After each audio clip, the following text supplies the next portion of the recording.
그래도 며느리 도리가 있지. 잔말 말고 우리 엄마 생일상은 직접 차려. 효도는 각자 하자며 친정에는 신경도 안 쓰던 남편이 자기 엄마 칠수는 친척 15명을 부를 테니 20집 반상을 차려내라며 악을 썼습니다. 저는 생신 당일 조용히 친정으로 향했죠. 그리고 몇 시간 뒤 왁작지껄하게 들이닥친 시가 친척들이 마주한 건 텅 빈 식탁 위에 놓인 컵라면이 전부였습니다. 비명을 지르며 뒷목을 잡고 쓰러진 시어머니와 혼비백산하던 남편. 하지만 그들은 몰랐을 겁니다. 그 컵라면은 제 반격의 시작에 불과했다는 것을요. 사연 시작 전에 구독 버튼을 눌러주시고 어디서 듣고 계신지 댓글에 남겨주세요. 그곳에 늘 행운이 가득하길 바라겠습니다.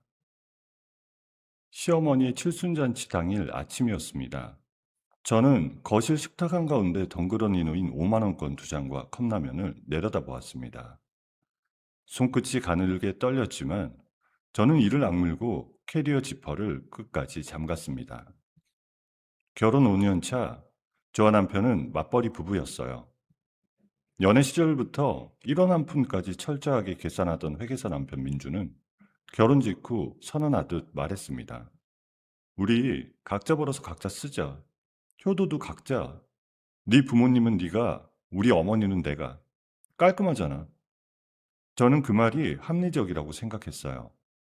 서로의 영역을 존중하는 거라고 그때는 정말 그렇게 믿었습니다. 하지만 그 각자 효도라는 원칙은 오직 제 친정에만 적용되는 것이더라고요. 작년 친정아버지 칠순 때가 떠올랐습니다. 잔칫날 일주일 전부터 저는 민준에게 몇 번이고 말했어요. 아버지 칠순인데 같이 가서 인사만이라도 드리자. 얼굴 한번 비추는 게 그렇게 어려워? 민준은 노트북 화면에서 눈도 떼지 않은 채 손가락으로 안경을 밀어 올리며 대답했습니다. 그날 야근이야. 분기 마감이라 도저히 빠질 수가 없어. 내가 10만 원 보낼 테니까 그걸로 좀 봐줘. 칠순 당일 민준의 계좌에서 딱 10만 원이 입금되었어요. 아버지는 사위 자리가 비어있는 식탁을 물끄러미 바라보시다가 아무 말씀도 하지 않으셨습니다. 어머니만 억지로 웃으시며 친척들에게 사위가 회사 일이 바빠서 그렇다고 둘러대셨죠. 그날 밤 저는 민준에게 전화를 걸었어요. 신호음이 5번 울리고 나서야 민준이 전화를 받았는데 수화기 너머로 시끄러운 음악 소리와 술잔 부딪히는 소리가 쏟아져 들어왔습니다. 지금 어디야? 야근한다며. 아, 이거 마감 끝나고 팀회식 갑자기 잡혔어. 저는 전화를 끊고 한참 동안 어두운 천장을 올려다보았어요. 10만 원. 아버지의 칠순값이 딱 그 돈이었던 겁니다. 그런데 시어머니는 달랐어요. 시어머니 박말숙 여사는 각자 효도 따위는 안중에도 없는 분이었습니다. 어느 날 퇴근하고 카드 명세서를 확인하다가 저는 눈을 의심했어요. 백화점 화장품 매장에서 결제된 금액이 한 건에 48만 원, 또 한 건에 35만 원, 그 다음 건이 52만 원이었습니다. 저는 그 매장에 발을 들인 적도 없었어요. 다음날 시댁에 들렀을 때 시어머니의 화장대 위에 빼곡하게 들어찬 고급 화장품 상자들이 눈에 들어왔습니다. 포장지에 붙은 영수증 스티커를 슬쩍 확인하니 전부 제 카드로 결제된 것이었죠. 어머님, 이 화장품들 혹시 제 카드로 사신 거예요? 시어머니는 화장대 거울 앞에서 크림을 바르던 손을 멈추지도 않고 대답했습니다. 어머, 그게 왜?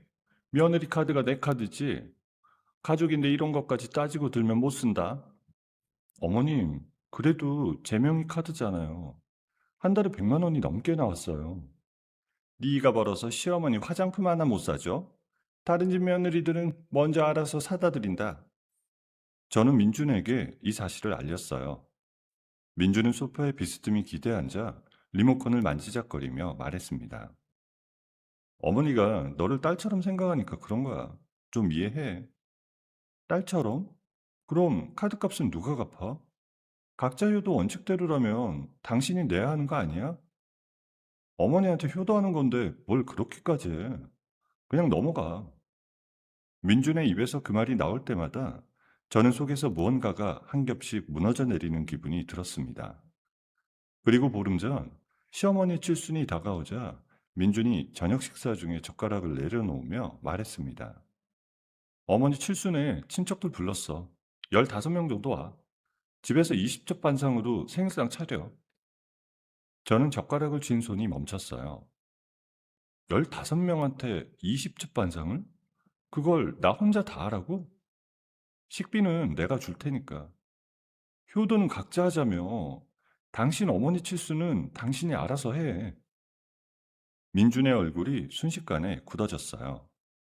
민준은 지갑에서 5만 원권 2장을 꺼내 제 얼굴 앞으로 집어 던졌습니다. 지폐 2장이 공중에서 펄럭이며 제 무릎 위로 떨어졌어요. 됐어? 이거면 되잖아. 이것도 싫으면 말고. 저는 무릎 위에 떨어진 지폐 2장을 내려다 보았습니다. 10만 원. 작년에 아버지 칠순 때 보냈던 것과 똑같은 금액이었어요. 그 순간 제 안에서 무언가가 선명하게 끊어지는 소리가 들렸습니다. 저는 조용히 고개를 끄덕였어요.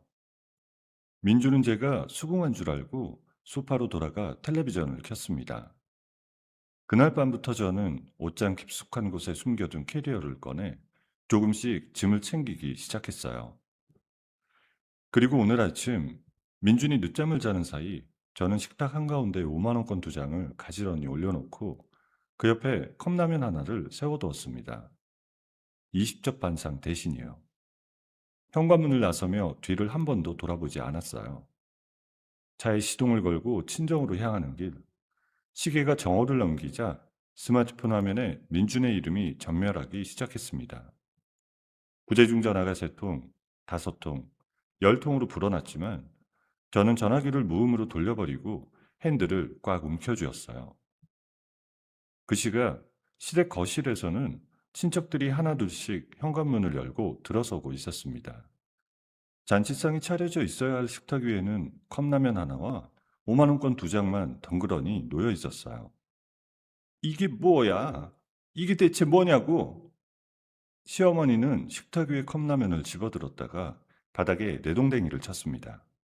뒤따라 들어온 큰 시누이가 텅 빈 부엌을 둘러보며 눈을 동그랗게 떴어요.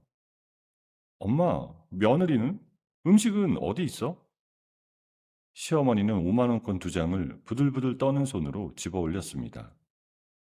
그 순간 시어머니의 눈이 뒤집히며 뒷목을 움켜잡고 그 자리에 주저앉았어요. 세상에, 이 못된 년이? 친척들이 우르르 달려와 시어머니를 부축했습니다. 집안은 순식간에 아수라장이 되었어요. 혼비백산한 민준이 잠옷바람으로 거실에 뛰어나와 텅 빈 식탁과 쓰러진 어머니를 번갈아 보며 얼굴이 하얗게 질렸습니다. 어머니, 괜찮으세요? 삼촌뻘 되는 친척 어른이 팔짱을 끼고 민준을 노려보며 말했습니다. 민준아, 칠순잔치라며? 이게 잔치야? 민준은 친척들의 따가운 눈총을 온몸으로 받으며 부랴부랴 주방 서랍을 뒤져 중국집 전단지를 꺼냈습니다. 떨리는 손으로 전화번호를 누르는 민준의 뒷모습 너머로 시어머니의 울음소리가 집안 가득 메아리 쳤습니다. 저는 그 소리를 듣지 못했어요. 이미 고속도로 위를 달리고 있었으니까요. 친정집 대문 앞에 차를 세웠을 때 어머니가 마당에서 빨래를 널다가 저를 발견하셨어요. 어머, 우리 딸이 웬일이야? 오늘 시어머님 칠순 아니었어? 일찍 끝났어요. 밥 좀 얻어먹으려고. 어머니는 고개를 갸우뚱하셨지만 더 묻지 않으시고 부엌으로 들어가셨습니다. 따끈한 된장찌개와 갓 지은 밥이 놓인 상을 받으며 저는 숟가락을 든 채 잠시 멈췄습니다. 시어머니의 카드 무단 결제 내역서, 민준의 야근 거짓말, 유흥업소 영수증, 각자 효도를 빙자한 경제적 착취의 모든 증거들이 머릿속에서 파일처럼 정렬되었습니다. 이혼 소송에 필요한 것들을 하나도 빠짐없이 모아야 했어요.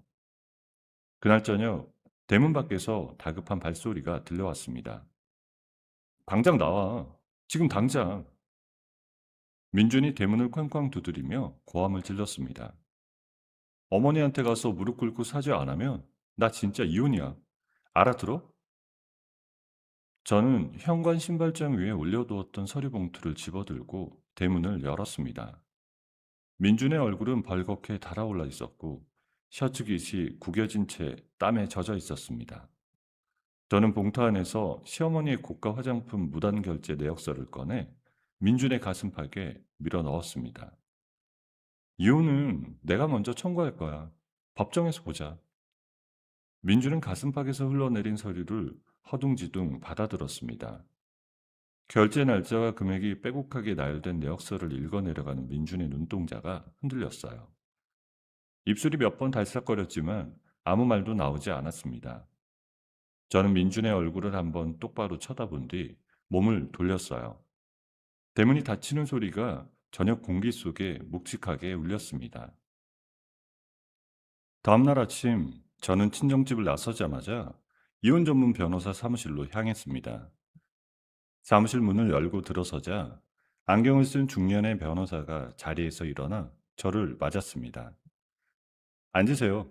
어떤 상황인지 천천히 말씀해 주시겠어요? 저는 준비해온 서류 가방에서 지난 5년간의 생활비 내역, 시어머니의 카드 명세서, 그리고 녹음 파일이 저장된 USB를 하나씩 꺼내 책상 위에 올려놨습니다. 결혼 초부터 경제권을 각자 관리하자는 게 남편의 원칙이었어요. 효도도 각자 하기로 했고요. 그런데 그 원칙은 제 친정에만 적용됐습니다.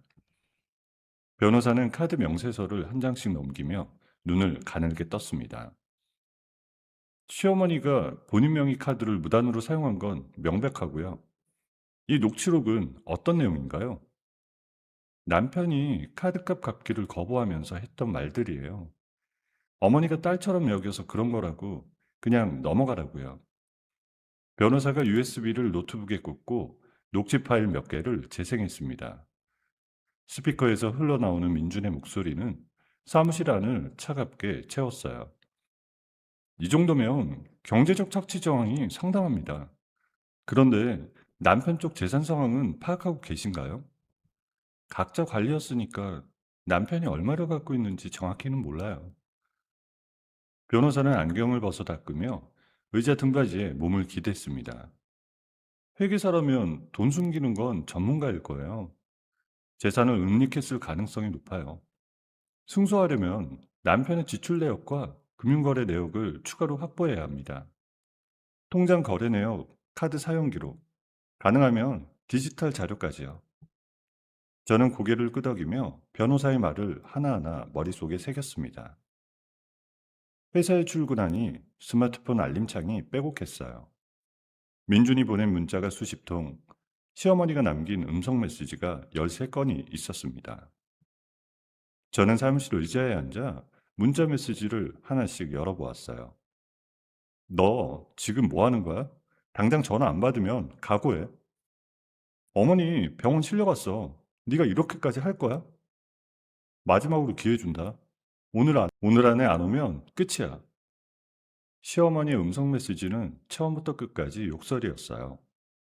저는 얼굴 근육 하나 움직이지 않고 문자와 음성 메시지를 전부 캡처하고 녹음 파일로 변환해서 증거 수집이라는 이름의 폴더에 분류하여 저장하였습니다.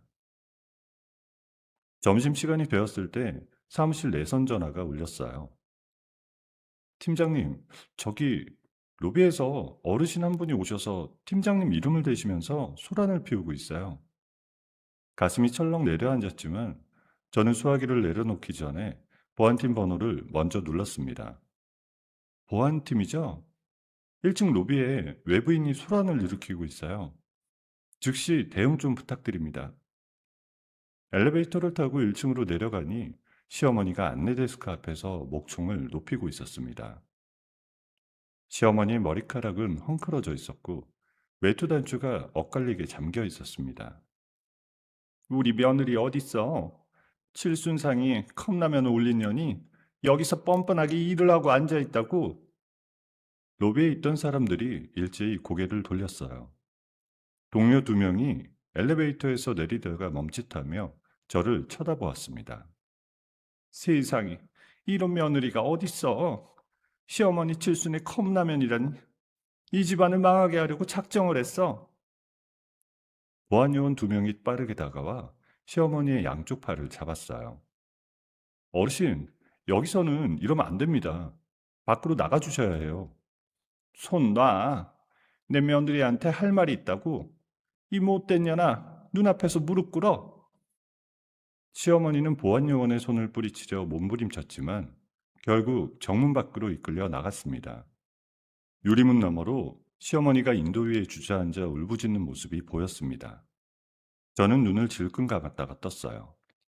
곧장 인사팀장실로 발걸음을 옮겼습니다. 팀장님, 부서장님도 함께 뵙고 싶습니다. 말씀드릴 것이 있어서요.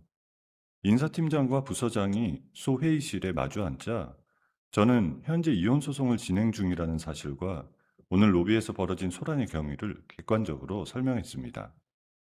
개인적인 일로 회사에 피해를 드려 죄송합니다. 업무에는 절대 차질이 없도록 하겠습니다. 혹시 또 이런 일이 생기면 보안팀에서 바로 대응해 주시도록 조치 부탁드립니다. 상황은 알겠습니다. 혹시 법적으로 접근 금지 같은 건 안 하세요? 변호사와 상의 중입니다. 회의실에 나오며 저는 등줄기를 타고 흐르는 식은땀을 손바닥으로 닦았습니다. 수치스러웠지만 무너질 수는 없었어요. 퇴근 후 저는 인터넷에서 찾아둔 사설 포렌식 업체를 찾아갔습니다. 가방 안에는 며칠 전 남편의 서재에서 몰래 챙겨나온 민준의 구형 노트북이 들어있었습니다. 민준이 새 노트북을 사면서 서랍 깊숙이 넣어둔 것이었는데 저는 짐을 챙기던 날 캐리어 바닥에 숨겨가지고 나왔습니다. 삭제된 파일이랑 메신저 대화 기록 복구요? 모델이 좀 오래됐지만 가능합니다. 일주일 정도 걸려요. 부탁드립니다. 가능한 한 빨리요. 일주일이 지났어요.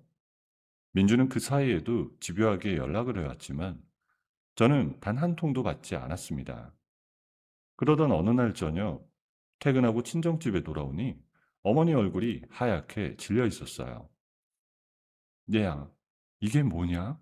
오늘 낮에 배달이 왔는데 어머니가 내미신 것은 내용 증명이었습니다. 민준이 보낸 것이었어요. 저는 봉투를 뜯고 내용을 읽어내려갔습니다. 제가 신용카드를 정지시키고 생활비 통장을 동결한 것에 대한 항의였고 부모님을 끌어들여 협박하려는 의도가 뻔히 보였습니다. 이 사람이 우리한테까지 이러는 거야? 아버지한테는 보여주지 마라. 놀라시면 안 돼. 저는 내용 증명을 접어 가방에 넣으며 이를 악물었습니다. 부모님까지 건드리다니. 다음날 오전 저는 민준의 회계법인으로 찾아갔어요. 접수 데스크를 지나 사무실 층으로 올라가자 민준이 칸막이 안에서 서류를 넘기고 있었습니다. 민준의 직장 상사와 동료 서너 명이 가까운 자리에 앉아 일하고 있었어요. 민준 씨, 민준이 고개를 들었습니다. 저를 본 민준의 눈이 크게 떠졌어요. 여기는 왜 와? 저는 가방에서 내용 증명을 꺼내 민준의 책상 위에 탁 내려놓았습니다. 이거 우리 부모님한테 보낸 거지? 주변 동료들의 시선이 일제히 쏠렸어요. 민준의 얼굴이 빠르게 붉어졌습니다. 여기서 이러지 마. 사람도 보잖아. 저는 내용 증명을 두 손으로 잡고 민준의 눈앞에서 단숨에 찢어버렸어요. 종이 조각들이 책상 위로 흩어졌습니다. 부모님한테 한 번만 더 손대면 그때는 법적으로 끝장 볼 거야. 똑똑히 기억해. 민주는 주먹을 꽉 쥔 채 아무 말도 하지 못했습니다. 옆자리 동료가 고개를 돌리며 민망한 듯 기침을 했어요. 저는 돌아서서 사무실을 나왔습니다. 엘리베이터 문이 닫히는 순간 팽팽하게 당겨져 있던 어깨가 겨우 내려왔어요. 그날 저녁 포렌식 업체에서 연락이 왔습니다. 데이터 복구 완료했습니다. 삭제된 파일이 꽤 많았는데 전부 살렸어요. USB에 담아뒀으니 오셔서 수령하시면 됩니다. 퇴근 후 곧장 업체로 달려가 USB를 건네받았어요. 친정집 방에 돌아와 문을 잠그고 노트북에 USB를 꽂았습니다. 폴더 안에는 삭제된 은행 거래 내역 캡처본, 메신저 대화 기록, 스프레드시트 파일들이 빼곡했어요. 저는 파일을 하나씩 열어가며 밤새 데이터를 분석했습니다. 스프레드시트 하나를 열었을 때 숨이 턱 막혔습니다. 민준이 따로 관리하던 비자금 통장 내역이었습니다. 매달 일정 금액이 제가 전혀 모르는 계좌로 빠져나가고 있었어요. 송금처 이름은 민준의 것이 아니었습니다. 차명 계좌였어요. 저는 화면을 캡처하고 날짜와 금액을 하나하나 메모했습니다. 차명 계좌의 흐름을 추적하기 시작한 지 사흘째 되던 날, 저는 흥신소를 찾아갔어요. 번화가 뒷골목 허름한 건물 3층에 자리한 사무실 문을 열자 짧은 머리에 가죽 점퍼를 걸친 중년 남자가 종이컵 커피를 마시다 고개를 들었습니다. 어떤 건으로 오셨어요? 전 남편의 퇴근 후 동선을 밀착 감시해 주세요. 사진과 영상으로 전부 기록해 주셔야 합니다. 저는 민준의 사진과 차량 번호, 회계법인 주소가 적힌 메모를 건넸습니다. 흥신소 직원은 사진을 훑어보더니 종이컵을 내려놓으며 말했습니다. 기간은요? 증거가 나올 때까지요. 나흘 뒤 저녁 흥신소 직원에게서 전화가 왔습니다. 건 잡혔습니다. 사진 보내드릴 테니 확인해 보세요. 전화를 끊고 메신저를 열자 사진 여러 장이 도착해 있었습니다. 첫 번째 사진에는 민준이 양복 차림으로 골목 안쪽 고급 유흥업소 간판 아래를 지나 문을 여는 모습이 찍혀 있었습니다. 두 번째 사진에는 유흥업소 안에서 짧은 원피스를 입은 젊은 여자와 나란히 앉아 술잔을 부딪히는 민준의 옆모습이 나왔습니다. 세 번째 사진부터는 두 사람이 유흥업소를 나와 나란히 걸어가는 장면, 그리고 근처 모텔 주차장으로 들어서는 장면이 연속으로 이어졌습니다. 저는 사진을 한 장씩 넘기며 화면을 응시했어요. 손가락 끝이 차갑게 식었지만 눈물은 나오지 않았습니다. 저는 각오하고 있었으니까요. 다음날 아침, 저는 흥신소 직원에게 추가 조사를 요청했습니다. 작년 10월 17일, 그러니까 우리 친정 아버지 칠순날이요. 그날 밤 남편의 카드 사용 내역을 확인해 주세요. 이틀 뒤 흥신소 직원이 카드 결제 기록이 담긴 서류를 들고 사무실로 찾아왔습니다. 직원은 서류를 테이블 위에 펼치며 손가락으로 한 줄을 짚었어요. 10월 17일 밤 10시 43분. 해당 유흥업소에서 카드 결제 348만 원. 새벽 1시 12분 같은 구역 모텔 결제 12만 원. 야근이 아니라 여기 있었던 거네요. 저는 서류를 받아들며 날짜를 다시 한번 확인했어요. 10월 17일. 아버지 칠순날이었습니다. 아버지 잔치상에 빈자리를 남겨놓고 10만 원만 덩그러니 보낸 그날 밤, 민주는 수백만 원을 유흥업소에서 쓰고 있었던 겁니다. 저는 서류를 가방에 넣고 곧장 변호사 사무실로 향했어요. 변호사는 흥신소 사진과 카드 내역, 그리고 이전에 포렌식으로 확보한 비자금 통장 자료를 나란히 펼쳐놓고 한참을 들여다보았습니다. 이 정도면 됐습니다. 불륜 증거에 경제적 기만까지. 유책 사유가 확실해요. 남편한테만 청구하는 건가요? 상대 여자에게도 청구할 수 있습니다. 둘 다 걸겠습니다. 저는 고개를 끄덕였어요. 금액은 크게 잡아도 되겠어요. 비자금 운이계 외에도 시어머니의 카드 무단 사용까지. 이 사건은 이길 수 있습니다. 변호사 사무실을 나서며 저는 깊게 숨을 들이쉬었어요. 가슴 한가운데 무겁게 눌러 앉아 있던 돌멩이가 조금씩 움직이는 것 같았습니다. 소장이 접수되고 며칠이 지났어요. 토요일 오후 친정집 대문 앞에 검은 세단 한 대가 멈춰 섰습니다. 저는 2층 창문 커튼 사이로 차에서 내리는 민준을 내려다보았습니다. 민준의 양손에는 백화점 쇼핑백이 들려 있었고 안에서 명품 가방 상자가 삐져나와 있었습니다. 민준은 대문 앞에 서더니 양쪽 무릎을 꿇었습니다. 바지 무릎이 콘크리트 바닥에 닿자 먼지가 일었습니다. 나 잘못했어. 진짜 잘못했어. 한 번만 기회를 줘. 다시는 안 그럴게. 저는 창문에서 물러나 계단을 내려갔습니다. 현관에서 신발을 신고 대문을 열었어요. 무릎을 꿇은 민준의 눈가가 붉게 젖어 있었습니다. 이거 네가 좋아하는 거잖아. 받아줘. 우리 다시 시작하자. 민준이 쇼핑백을 저를 향해 내밀었습니다. 저는 쇼핑백을 내려다보았어요. 지난 5년간 생일에도 결혼 기념일에도 단 한 번도 사준 적 없던 명품 가방이었습니다. 저는 가방 안에서 서류 봉투를 꺼냈어요. 소장 사본과 흥신소에서 받은 사진 묶음이었습니다. 이거 봐. 서류와 사진이 민준의 무릎 앞으로 흩어졌어요. 메뉴에 놓인 사진은 민준이 유흥업소 여자와 모텔로 들어가는 장면이었습니다. 민준의 얼굴에서 핏기가 빠져나갔어요. 이걸 어디서 법정에서 판결받을 거야. 쇼핑백은 들고 돌아가. 민준은 사진을 집어 올리다 손이 미끄러져 몇 장을 바닥에 떨어뜨렸습니다. 콘크리트 위로 사진들이 바람에 밀려 흩날렸어요. 민준은 떨리는 손으로 사진을 주워 담으며 입술을 깨물었습니다. 저는 대문 안으로 들어가 문을 닫아버렸어요. 대문 너머로 민준이 한참 동안 일어서지 못하는 기척이 느껴졌지만 저는 뒤돌아보지 않았습니다. 그로부터 며칠 뒤 변호사에게서 급한 전화가 왔어요. 남편 쪽에서 움직임이 있습니다. 본인 명의 아파트를 신우이 이름으로 넘기려는 서류가 접수됐어요. 시어머니하고 짠 겁니다. 저는 전화기를 꽉 쥐었습니다. 막을 수 있나요? 이미 손 썼습니다. 아파트와 확인된 모든 계좌에 가압류 신청 넣었어요. 내일이면 처리됩니다. 전화를 끊고 저는 의자 등받이에 머리를 기댔어요.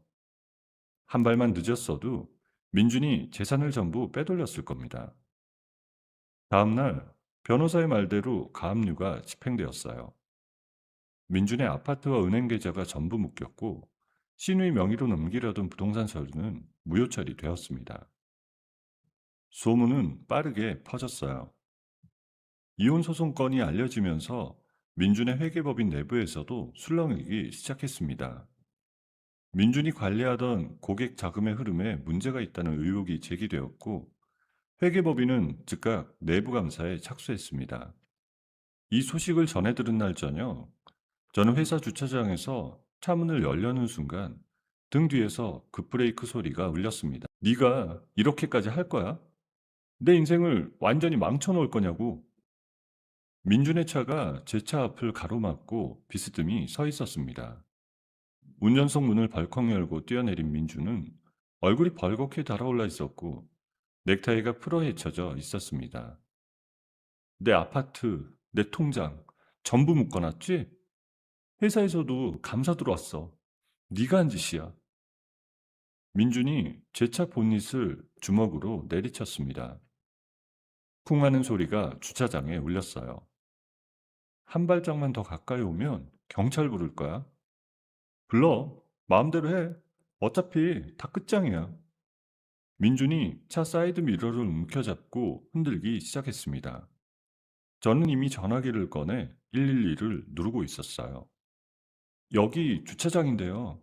남자가 차를 부수며 난동을 피우고 있어요. 빨리 와주세요.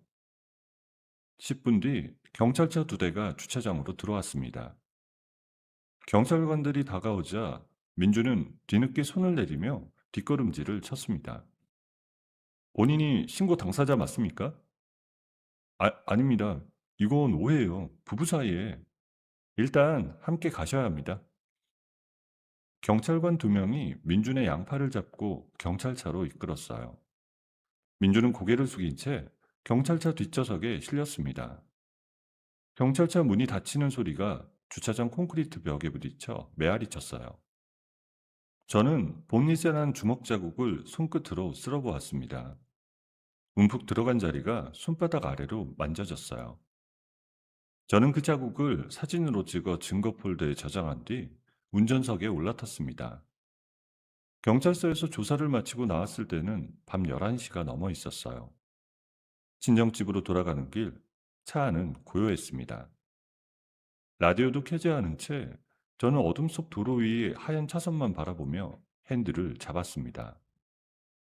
다음날 오후 경찰서에서 주소 확인을 마치고 나온 저는 백화점으로 향했습니다. 머리가 지끈거렸고 온몸이 천근만근이었습니다. 어디든 좋으니 조용한 곳에 앉아 숨을 고르고 싶었어요. 백화점 엘리베이터를 타고 꼭대기층에 내리자 VIP 라운지 입구가 보였습니다. 안내 직원이 카드를 확인하고 고개를 숙이며 문을 열어주었어요. 사실 이 VIP 자격은 시어머니 덕분이었습니다. 제 명의의 신용카드로 수십만 원짜리 고급 화장품을 수차례 긁어대던 시어머니의 사치 덕분에 연간 이용 실적이 쌓여 유지된 거였습니다. 제가 원해서 얻은 것이 아니라 시어머니가 만들어준 자격이었다니 생각할수록 씁쓸했습니다. 라운지 안쪽 창가 자리에 앉아 따뜻한 차를 한 모금 마셨어요. 찻잔을 내려놓고 눈을 감으려는 순간 두 테이블 건너에서 둔탁한 소리가 들렸습니다.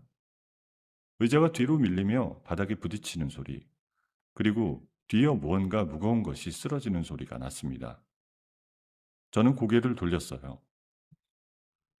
회색 캐시미어 코트를 입은 중년 여성이 의자에서 미끄러져 바닥에 쓰러져 있었습니다. 여성의 얼굴이 새파랗게 질려 있었고 입을 벌린 채 가슴을 움켜잡으며 거칠게 숨을 몰아쉬고 있었습니다. 손님, 손님, 괜찮으세요? 직원이 허둥지둥 달려갔지만 여성의 곁에서 어쩔 줄 모르고 서 있기만 했습니다. 주변 손님들도 자리에서 일어나 웅성거렸지만 아무도 나서지는 못했습니다. 저는 찻잔을 내려놓고 자리에서 벌떡 일어났어요. 직원을 밀치듯 지나쳐 여성의 옆에 무릎을 꿇었습니다. 119 불렀어요? 지금 전화하겠습니다. 빨리요. 그리고 여기 자동 심장 충격기 있으면 당장 가져와요. 저는 여성의 고개를 뒤로 젖히고 턱을 들어 올려 숨기를 열었습니다. 여성의 입술이 보랏빛으로 변해가고 있었어요. 눈동자에 초점이 흐려지고 있었습니다. 안 돼. 이러면 안 돼. 저는 양손을 깍지 끼고 여성의 가슴 한가운데에 올려놨어요. 팔꿈치를 곧게 펴고 체중을 실어 힘차게 눌렀습니다. 땀이 이마를 타고 흘러내렸어요. 팔이 저려왔지만 멈출 수가 없었습니다. 버텨요. 조금만 버텨요. 라운지 안이 조용해졌어요. 손님들이 숨을 죽인 채 지켜보고 있었습니다. 얼마나 지났을까? 여성의 몸이 한번 크게 경련을 일으키더니 거친 기침 소리와 함께 숨이 들어왔습니다. 여성의 눈꺼풀이 가늘게 떨리며 반쯤 열려 있었어요. 숨 쉬고 있어요. 괜찮아요. 구급차 오고 있으니까 움직이지 마세요. 구급대원들이 라운지로 돌아왔을 때 여성은 제 무릎에 머리를 기댄 채 약하게 숨을 몰아쉬고 있었습니다.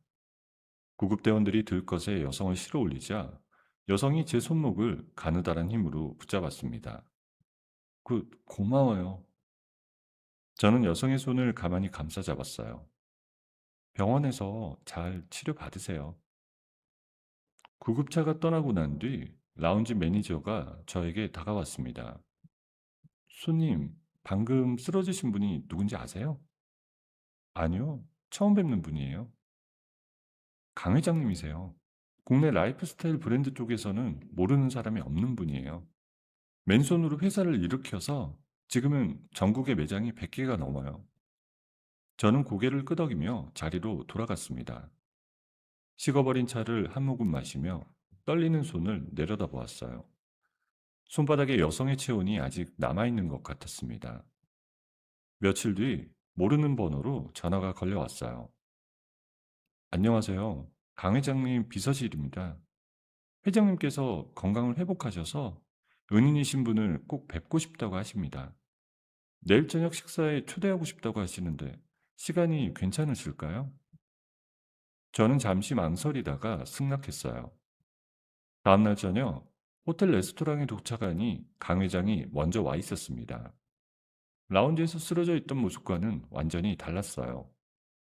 짧은 단발머리를 깔끔하게 넘기고 남색 재킷을 걸친 강 회장은 자리에서 일어나 두 손으로 제 손을 잡았습니다.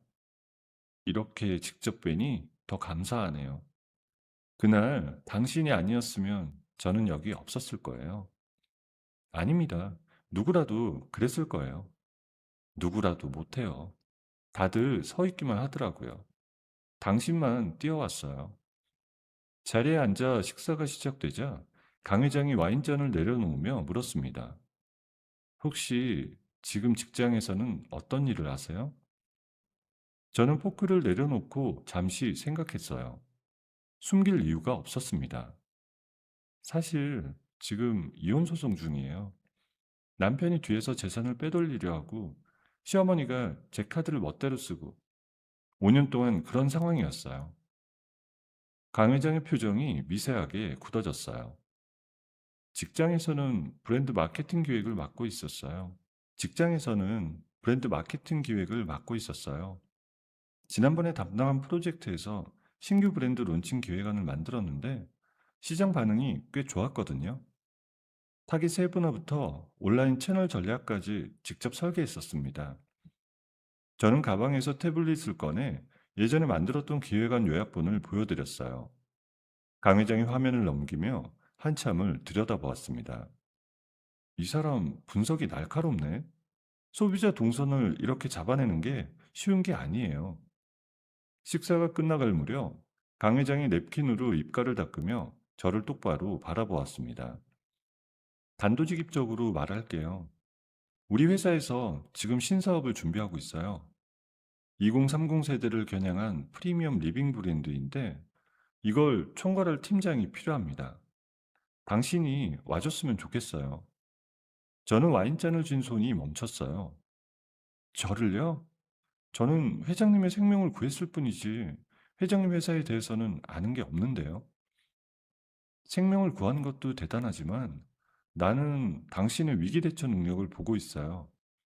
라운지에서 모든 사람이 얼어붙었을 때 당신만 움직였잖아요. 그리고 방금 보여준 기획안, 사업 감각도 괜찮아요. 이 두 가지가 합쳐진 사람은 흔치 않습니다.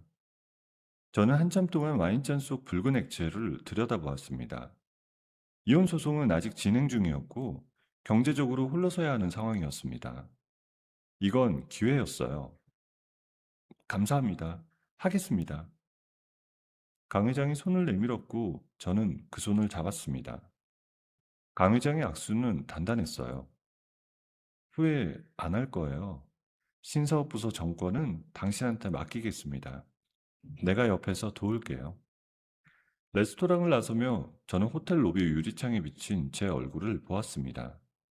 피곤했지만 눈빛은 흐리지 않았어요. 다음 주 월요일, 저는 기존 회사에 사직서를 제출했습니다. 부서장이 아쉬운 표정을 지었지만 저를 붙잡지는 않았어요. 잘 되길 바랍니다. 여기서 보여줬던 것처럼만 하면 어디서든 잘할 거예요. 그동안 감사했습니다. 사직서가 수리된 날 저녁, 저는 친정집 마루에 앉아 어머니가 깎아주신 사과를 한 입 베어 물었습니다. 새로운 시작이 코앞에 와 있었어요. 강 회장의 회사에 첫 출근한 날, 강 회장이 직접 사무실 입구에서 저를 맞았습니다. 왔어요? 여기가 당신 자리예요. 넓은 사무실 한쪽에 마련된 팀장 데스크 위에 새 노트북과 명함이 놓여 있었어요. 명함이 찍힌 신사업 총괄팀장이라는 직함을 손가락으로 쓸어보았습니다. 오늘부터 이 부서는 당신 거예요. 사람도 예산도 방향도 전부 당신이 결정해요. 나는 맡길 때 뚫어주는 역할만 할 거예요. 저는 명함을 손에 쥔 채 창밖을 바라보았습니다. 빌딩 사이로 햇살이 비스듬히 쏟아져 들어오고 있었습니다. 강 회장의 회사에 입사한 지 6개월이 흘렀어요. 저는 그 시간 동안 하루도 쉬지 않고 신사업 프로젝트에 매달렸습니다. 2030 세대를 겨냥한 프리미엄 리빙 브랜드, 이름은 룸원이었습니다. 저는 팀원 8명과 함께 시장 조사부터 시작했습니다. 서울 주요 상권의 리빙 매장을 직접 돌아다니며 어떤 물건이 팔리고 어떤 물건이 먼지를 뒤집어 쓴 채 진열대에 남아있는지를 눈으로 확인했습니다. 팀원 지연이 조사 보고서를 넘기며 말했습니다. 팀장님, 2030 세대가 인테리어에 쓰는 평균 금액이 3년 전보다 40% 넘게 올랐습니다. 그런데 시장에는 저가 아니면 초고가뿐이고 딱 중간을 잡아주는 브랜드가 없어요. 거기가 우리 자리야. 비싸지는 않지만 싸구려로 보이지도 않는 것. 혼자 사는 사람이 자기 방 하나를 꾸밀 때 죄책감 없이 지갑을 열 수 있는 가격대. 저는 화이트보드 앞에 서서 마커를 들었습니다. 보드 한가운데 크게 5글자를 적었어요. 온전한 나만의 공간. 이게 우리 키워드야. 팀원들이 보드를 올려다 보았어요. 2030 세대한테 집은 가족의 공간이 아니라 자기 자신의 공간이야. 퇴근하고 문 닫으면 오롯이 나만 있는 곳. 거기에 노는 물건 하나하나가 자기 취향의 표현이거든. 우리는 그 감각을 건드려야 해. 팀원 성민이 팔짱을 끼고 고개를 갸우뚱했습니다. 그런데 팀장님, 감성만으로 물건이 팔릴까요? 요즘 사람들이 가격에 얼마나 민감한데요. 그래서 가격 구조를 새로 짜는 거야. 원가를 낮추는 게 아니라 유통 단계를 줄여서 마진을 확보하는 방식으로 갈 거야. 온라인 자사몰 중심으로 운영하고 오프라인 매장은 체험형으로 최소한만 더. 저는 밤마다 기획서를 다듬었어요. 친정집 작은 방 책상 위에 노트북을 펴놓고 새벽 2시, 3시까지 숫자를 맞추고 문장을 고쳤습니다. 어머니가 새벽에 화장실 다녀오시다 불 켜진 방문 틈으로 고개를 들이밀 때도 있었어요. 또 이 시간이야? 몸이 나만 하질 않겠다. 조금만 더 하고 잘게, 엄마. 론칭 한 달 전, 저는 강 회장에게 최종 기획안을 보고하였습니다. 강 회장은 기획서를 처음부터 끝까지 읽어내려간 뒤 책상 위에 내려놓으며 말했습니다. 빈틈이 없네요. 특히 온라인 채널 전략이 좋아요. 체험형 매장과 자사몰을 연결하는 동선 설계가 깔끔해요. 회장님, 론칭 행사 때 초기 물량을 일부러 적게 가져가자고요. 전체 생산량의 30%만 먼저 풀겠습니다. 왜요? 일부러 품절을 만드는 거예요. 나만의 공간이라는 키워드에 맞게 한정 수량이라는 느낌을 주는 겁니다. 구하기 어려운 물건이 더 갖고 싶어지는 거니까요. 강 회장이 의자 등받이에 기대며 한쪽 입꼬리를 올렸어요. 배짱이 있어요. 좋아요. 당신 판단대로 해요. 론칭 행사 당일이 밝았습니다. 서울 성수동에 마련한 체험형 매장 앞에 아침부터 줄이 늘어섰어요. 저는 매장 안에서 진열대 위치를 마지막으로 점검하며 팀원들에게 지시했습니다. 문 열면 정신 없을 거야. 각자 맡은 구역 지키고 재고 상황은 10분 단위로 나한테 보고해. 네, 팀장님. 밖에 줄이 건물 모퉁이까지 돌았어요. 오전 10시 매장 문이 열렸습니다. 사람들이 물밀듯 들어왔어요. 진열대 위에 조명 스탠드, 패브릭 쿠션, 아로마 디퓨저가 손에서 손으로 넘어갔습니다. 자사몰에서 또 접속자가 폭주하며 서버가 느려졌다는 보고가 올라왔어요. 팀장님, 온라인 쪽 캔들 세트 재고가 벌써 바닥났어요. 오프라인도 쿠션 시리즈 남은 게 20개도 안 됩니다. 서버 쪽 트래픽 분산 처리 요청하고 오프라인은 1인당 구매 수량 2개로 제한 걸어. 1시간이 지나자 매장 안은 전쟁터 같았습니다. 2시간이 채 되지 않아 성민이 헐떡이며 뛰어왔어요. 팀장님, 전량 매진이요. 온라인이랑 오프라인 전부 다 나갔어요. 2시간 만에요. 저는 태블릿 화면에 찍힌 실시간 판매 수치를 내려다보았습니다. 준비한 초기 물량이 전부 0으로 바뀌어 있었어요. 팀원들이 하나둘씩 모여들며 환호성을 질렀어요. 팀장님, 해냈어요. 진짜 해냈어요. 저는 팀원들의 얼굴을 하나하나 둘러보며 고개를 끄덕였습니다. 입술이 떨려서 한동안 말이 나오지 않았어요. 론칭 이후 후속 물량도 빠르게 소진되면서 분기 실적이 집계되었습니다. 회사 창립 이래 최대 매출이었습니다. 강 회장은 전 직원이 모인 대강당에서 단상에 올라 마이크를 잡았습니다. 오늘 한 가지 발표할 게 있습니다. 이번 분기 실적은 우리 회사 역사상 최고 기록입니다. 이 성과의 중심에 있는 사람을 여러분께 소개하겠습니다. 강 회장이 저를 향해 손짓했어요. 신사업 총괄팀장을 오늘부로 본부장으로 특별 승진시킵니다. 이 자리에서 여러분께 공식적으로 알립니다. 대강당에서 박수 소리가 쏟아졌어요. 저는 자리에서 일어나 허리를 숙여 인사했습니다. 강 회장이 상패를 건네며 작은 목소리로 말했습니다. 당신을 데려오길 정말 잘했어요. 그 주 금요일 변호사에게서 전화가 왔습니다. 판결 나왔습니다. 남편의 유책 사유 100% 인정이요. 위자료, 재산 분할 전부 승소입니다. 상간녀 쪽 위자료도 신청됐고요. 저는 사무실 의자에 앉은 채 천장을 올려다보았어요.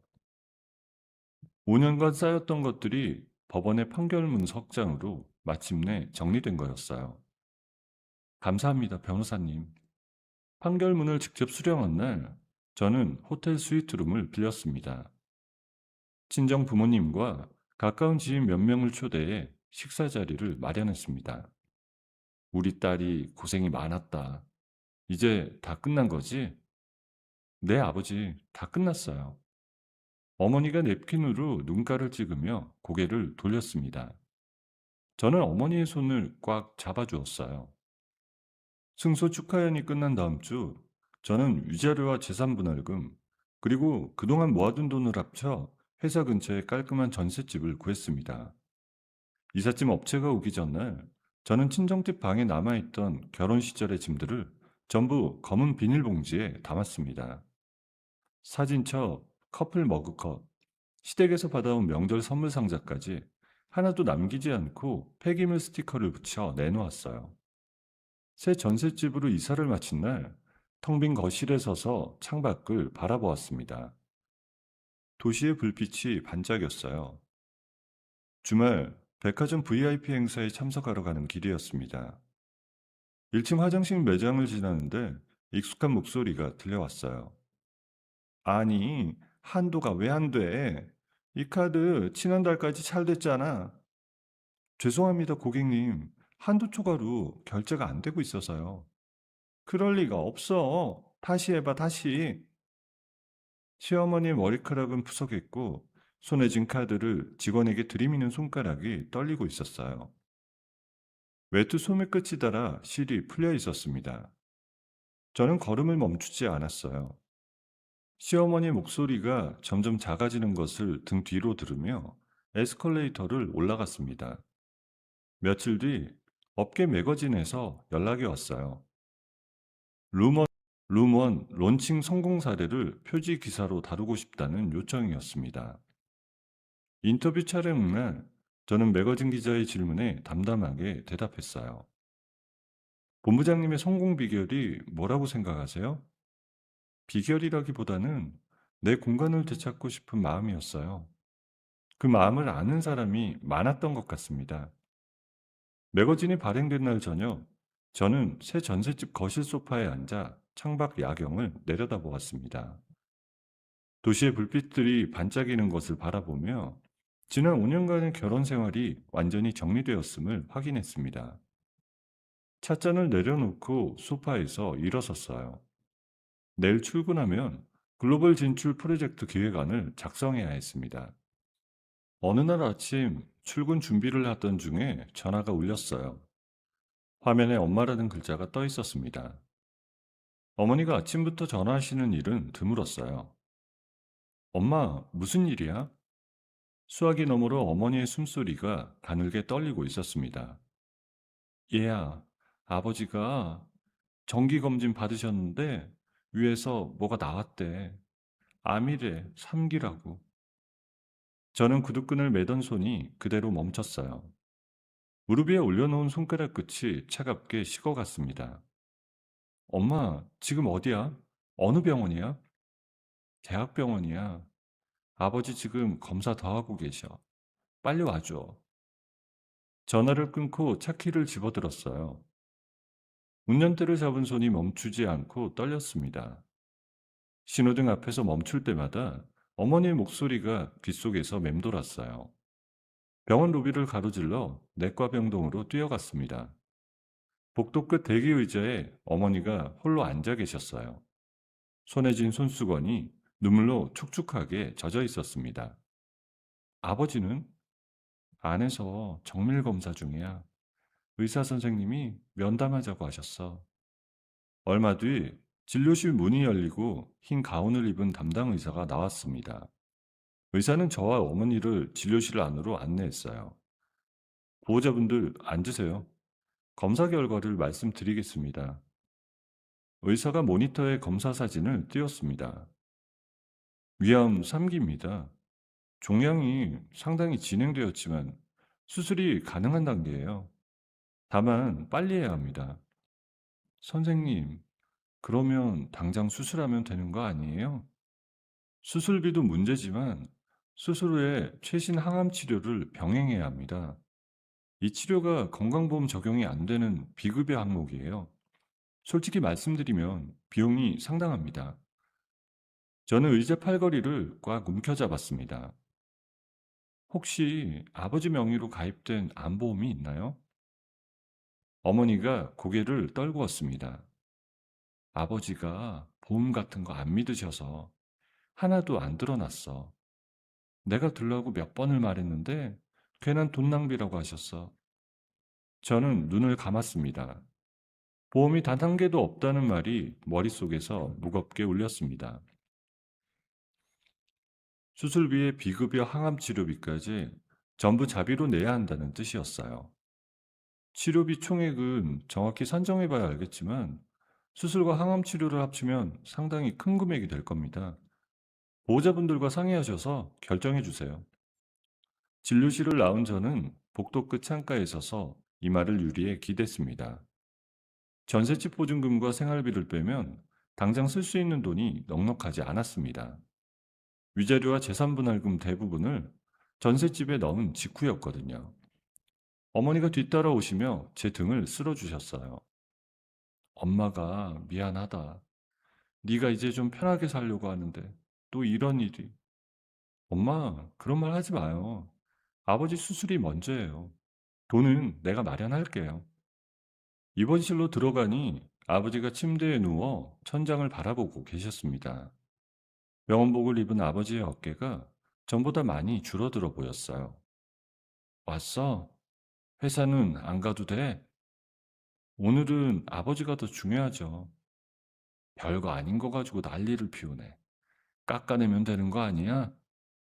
아버지, 별거 아닌 거 아니에요. 의사 선생님이 빨리 하셔야 된다고 했어요. 걱정하지 마시고 치료에만 집중하세요. 아버지가 고개를 돌려 창밖을 바라보셨어요. 아버지의 눈가가 붉어지는 것을 저는 못 본 척 고개를 숙였습니다. 병원을 나와 회사로 향하는 차 안에서 저는 머릿속으로 계산을 했어요. 지금 회사에서 추진 중인 글로벌 진출 프로젝트가 성공하면 성과 보너스가 나올 예정이었습니다. 그 보너스면 아버지의 수술비와 치료비를 감당할 수 있었습니다. 반드시 성공시켜야 했습니다. 사무실에 도착하자마자 저는 글로벌 프로젝트 기획서를 펼치고 팀원들을 소집했어요. 글로벌 프로젝트 일정을 앞당기자. 입찰 준비 완벽하게 끝내야 해. 빠지는 거 하나 없이. 팀장님, 아니, 본부장님, 얼굴이 안 좋으세요. 무슨 일 있으세요? 괜찮아. 일에 집중하자. 그날부터 저는 새벽까지 사무실에 남아 기획서를 다듬고 해외 파트너사와 화상통화를 이어갔습니다.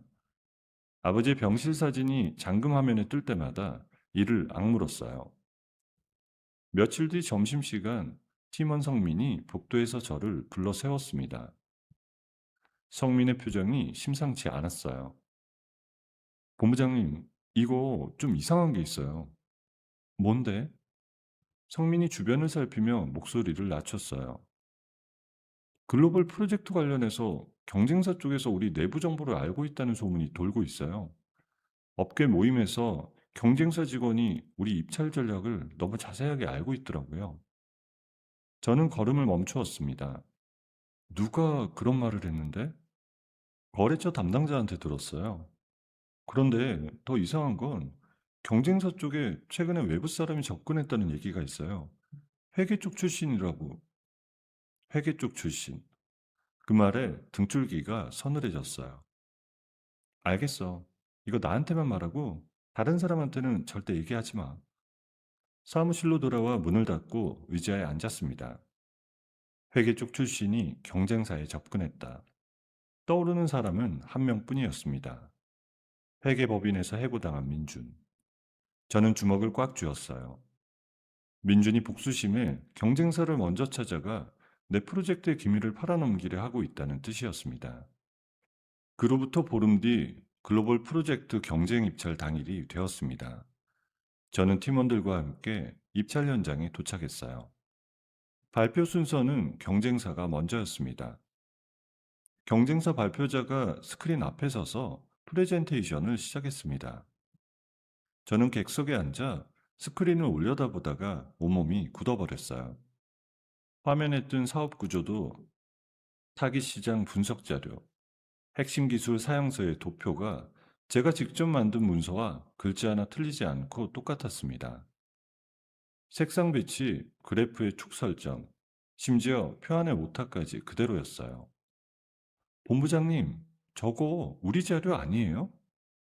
저는 대답하지 못했어요. 손톱이 허벅지에 파고들 만큼 주먹을 쥐고 스크린을 노려보았습니다. 발표가 끝나고 현장이 소란스러워졌어요. 심사위원들이 고개를 맞대고 웅성거렸습니다. 그날 오후 회사는 비상체제에 돌입했어요. 강 회장 주재로 긴급회의가 소집되었고 정보 유출 경위를 파악하라는 지시가 떨어졌습니다. 그리고 다음날 아침 인사팀장이 제 사무실 문을 두드렸어요. 본부장님, 죄송하지만 정보 유출 조사가 끝날 때까지 직무정지와 대기 발령 조치가 내려졌습니다. 저는 책상 위에 노트북을 천천히 덮었습니다. 산업 스파이 의혹의 화살이 프로젝트 총괄인 저를 향하고 있었습니다. 사무실을 나서는 복도에서 동료들의 시선이 느껴졌어요. 아무도 말을 걸지 않았습니다. 저는 고개를 꼿꼿이 세운 채 엘리베이터에 올라탔어요. 차에 올라타 시동을 걸려는 순간 스마트폰에 문자 한 통이 떴습니다.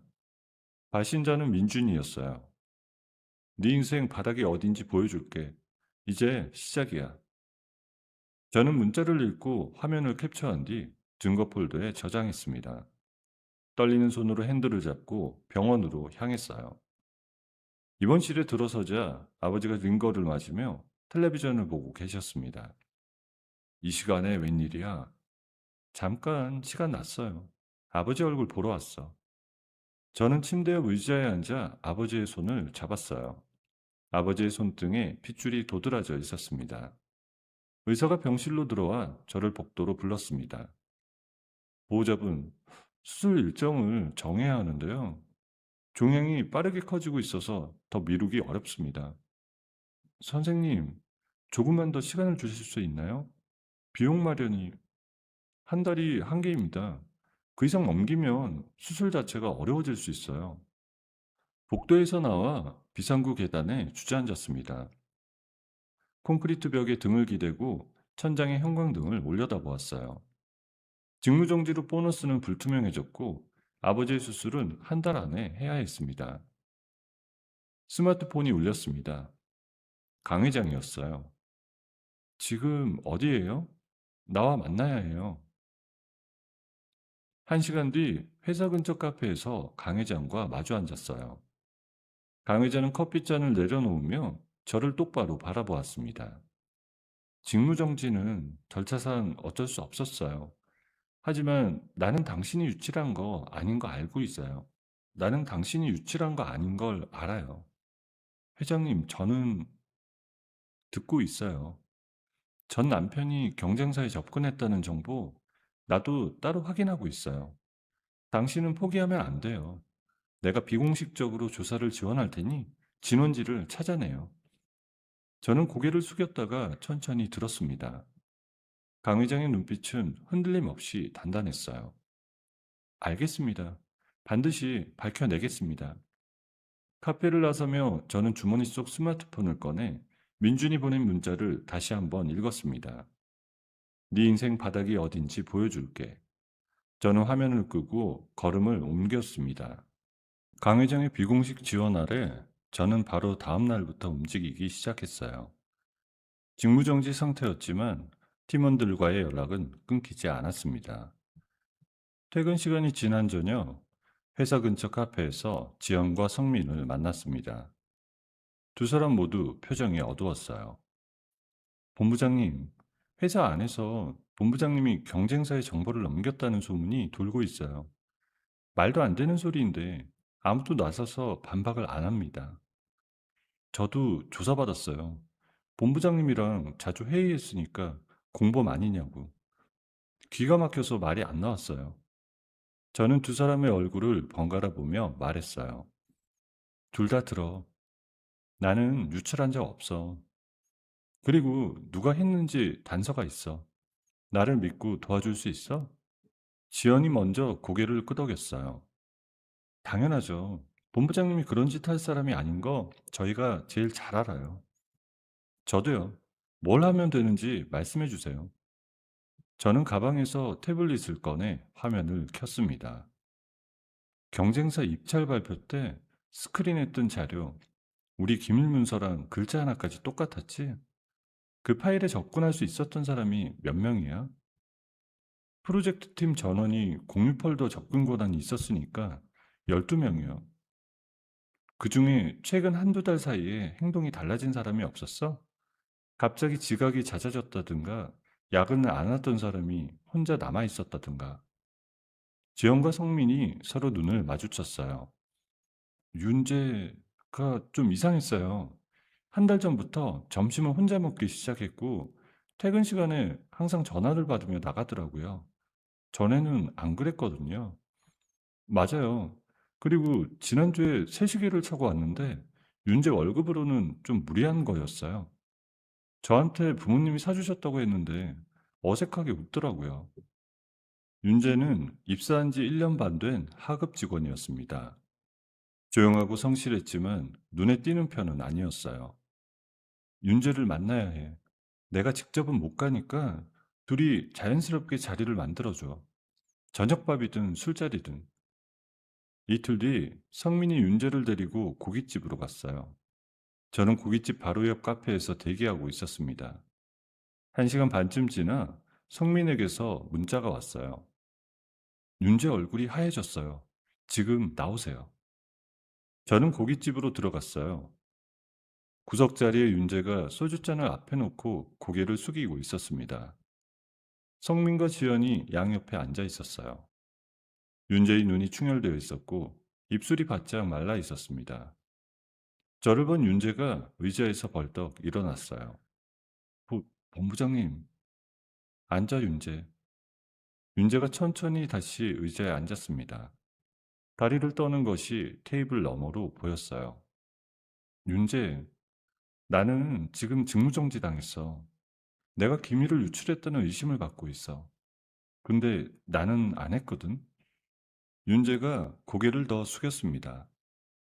누군가 우리 팀 안에서 파일을 빼갔어. 윤재, 내가 묻는 말에 솔직하게 대답해. 나는 너를 벌하려는 게 아니야. 윤재의 어깨가 가늘게 떨리기 시작했어요. 그 사람한테 돈 받았지? 윤재가 소주잔을 쥔 손에 힘이 빠지며 잔이 기울어졌어요. 소주가 테이블 위로 쏟아졌지만 아무도 닥지 않았습니다. 죄송합니다, 본부장님. 그 사람이 찾아와서 돈을 줄 테니 파일 몇 개만 넘기면 된다고. 저도 처음에는 거절했는데 자꾸 연락이 오고 액수를 올리고. 그 사람이 누구야? 윤재가 주머니에서 스마트폰을 꺼냈습니다. 떨리는 손으로 화면을 몇 번 누르더니 메신저 대화 내용을 보여주었어요. 대화 상대의 프로필 사진은 없었지만 대화 속에서 상대가 보낸 계좌 이체 내역 캡처에 이민준이라는 이름이 찍혀 있었습니다. 전 남편이 윤재한테 직접 접근한 거예요? 그래. 회계법인에서 잘리고 나서 경쟁사에서 먼저 찾아갔을 거야. 자기가 직접 기밀을 구해오겠다고 거래를 건 거지. 그러면 경쟁사도 이걸 알고 받아준 거잖아요. 완전히 짜고 친 거네. 저는 윤재를 바라보았습니다. 윤재, 이민준이 경쟁사 쪽이랑 거래한 증거가 더 있어? 그 사람이 저한테 파일을 올리라고 했던 곳이 있어요. 클라우드 계정입니다. 거기에 제가 넘긴 파일도 있고 그 사람이 경쟁사 임원한테 보낸 메시지랑 거래 내역도 전부 들어있어요. 비밀번호도 알고 있습니다. 저는 숨을 깊이 들이쉬었습니다. 그 계정에 지금 접속할 수 있어? 네. 근데 본부장님, 저는 어떻게 되는 건가요? 네가 지금 진실을 말하고 협조하면 내가 할 수 있는 선에서 최대한 보호해 줄게. 하지만 이건 네가 먼저 나서야 의미가 있어. 알겠지? 윤재가 눈물을 닦으며 고개를 끄덕였어요. 그날 밤 저는 윤재에게서 받은 클라우드 계정 정보로 접속했습니다. 폴더 안에는 윤재가 넘긴 기밀 문서 파일들, 민준이 경쟁사 임원에게 보낸 메시지 캡처, 금액이 적힌 거래 내역서가 정리되어 있었습니다. 그런데 폴더를 하나하나 열어가던 중 예상하지 못한 것이 나왔습니다. 회계법인 자료라는 이름의 하위 폴더 안에 민준이 과거 회계법인에서 일하던 시절에 저장해둔 파일들이 있었습니다. 고객사 자금장부 사본과 송금 기록, 그리고 그에 맞지 않는 정산 서류가 빼곡했습니다. 민준이 회계법인에서 고객 돈을 빼돌렸던 횡령의 증거였습니다. 저는 묻은 파일을 USB 2개에 복사했어요. 하나는 변호사에게, 하나는 다른 곳에 전달할 것이었습니다. 다음날 아침, 저는 변호사에게 USB 하나를 전달한 뒤 주요 언론사 탐사보도팀의 연락처를 수소문했습니다. 오후에 탐사보도국장과 통화가 연결되었어요. 국장님, 제보건으로 연락드렸습니다.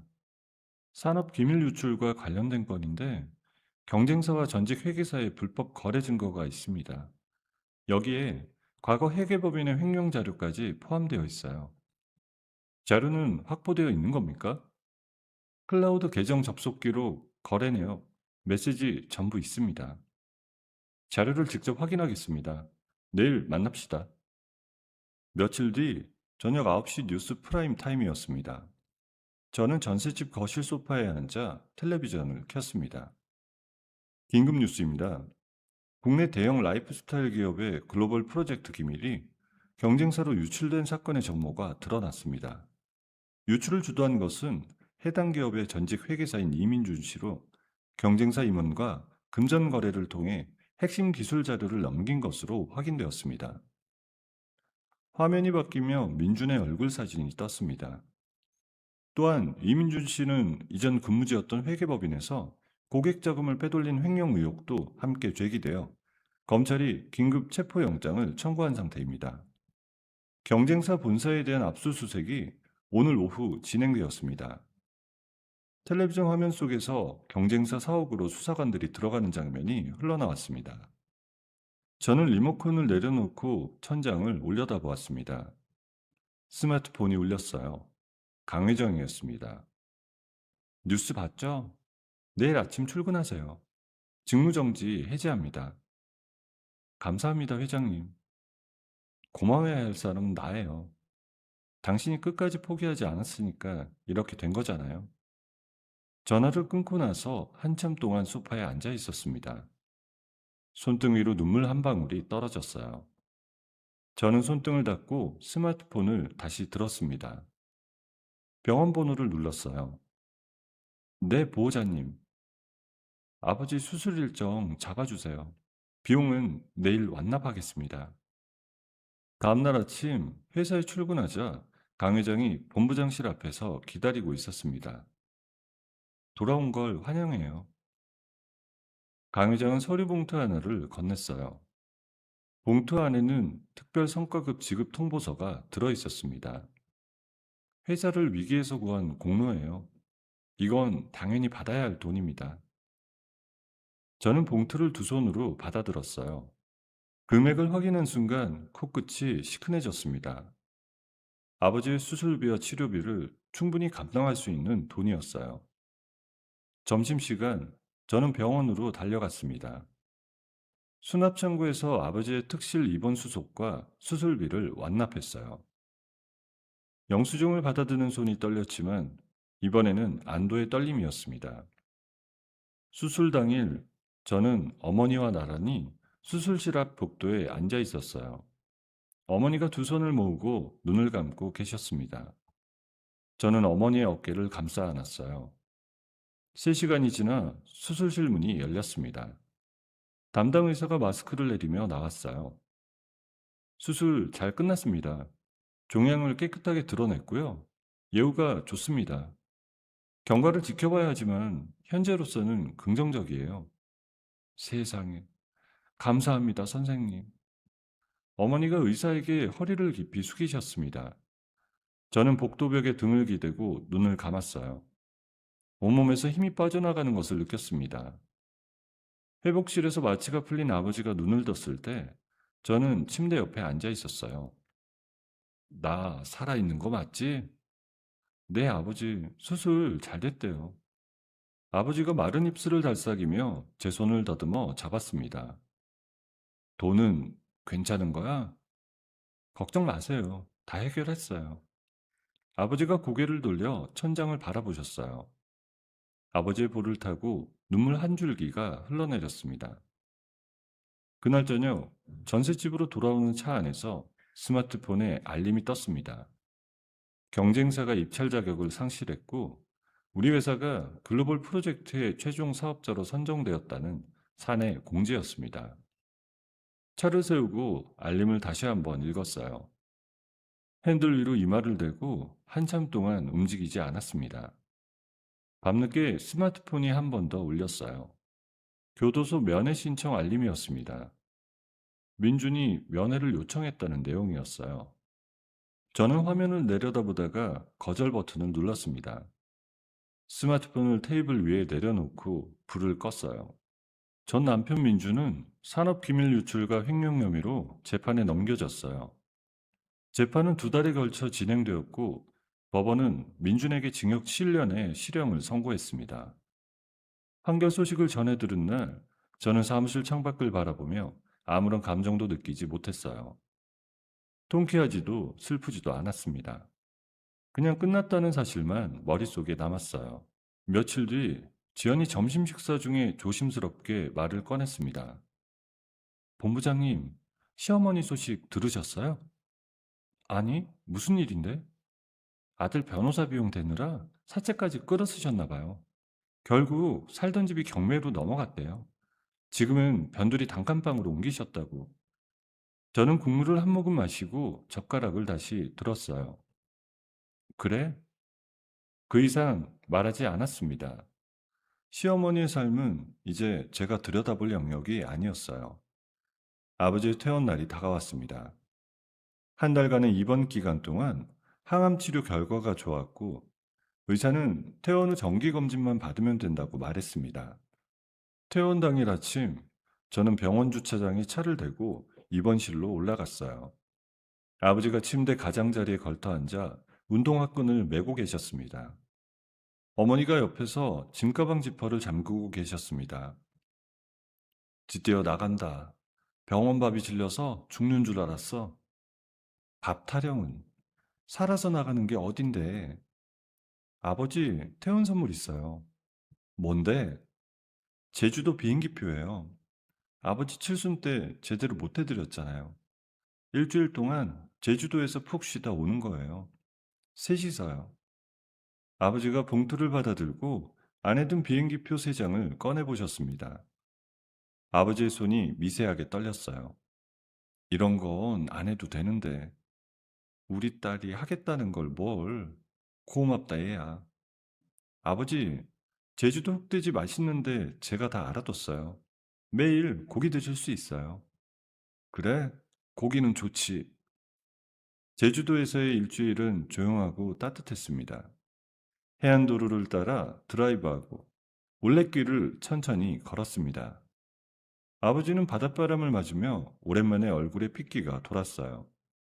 저녁마다 흑돼지를 구워 먹으며 아버지는 소주잔을 기울이셨고 어머니는 반잔만 하라며 잔소리를 하셨습니다. 아이고, 수술한 사람이 벌써 술이야? 반잔이 뭐가 어때서 딸이랑 한잔하는 건데. 아버지, 건배해요. 세 사람의 소주잔이 가볍게 부딪혔어요. 제주도의 밤마다 위로 파도 소리가 멀리서 들려왔습니다. 여행에서 돌아온 다음 주, 저는 다시 업무에 복귀했어요. 글로벌 프로젝트의 본격적인 실행 단계가 시작되었고, 해외 파트너사와의 계약 체결, 현지 마케팅 전략 수립까지 하루하루가 빠르게 흘러갔습니다. 그해 연말 업계 시상식에서 저는 올해의 여성 리더 10인에 선정되었어요. 시상식 무대 위에서 상패를 받아들며 객석을 내려다보았습니다. 강 회장이 맨 앞줄에서 팔짱을 끼고 환하게 웃고 계셨어요. 시상식이 끝난 뒤 강 회장이 다가와 악수를 건넸습니다. 내 눈이 틀리지 않았죠? 회장님이 기회를 주셨으니까요. 기회는 줬지만 해낸 건 당신이에요. 그걸 헷갈리면 안 돼요. 한 달 뒤 모교에서 특강 요청이 들어왔습니다. 대학 강단에 서서 수백 명의 후배들을 내려다보니 다리가 살짝 떨렸습니다. 안녕하세요. 오늘은 위기관리와 주체적인 선택에 대해 이야기하려고 합니다. 강의실이 조용해졌어요. 5년 전 저는 시어머니의 칠순 잔치상에 컵라면 하나를 올려놓고 집을 나왔습니다. 객석에서 웃음소리가 터졌어요.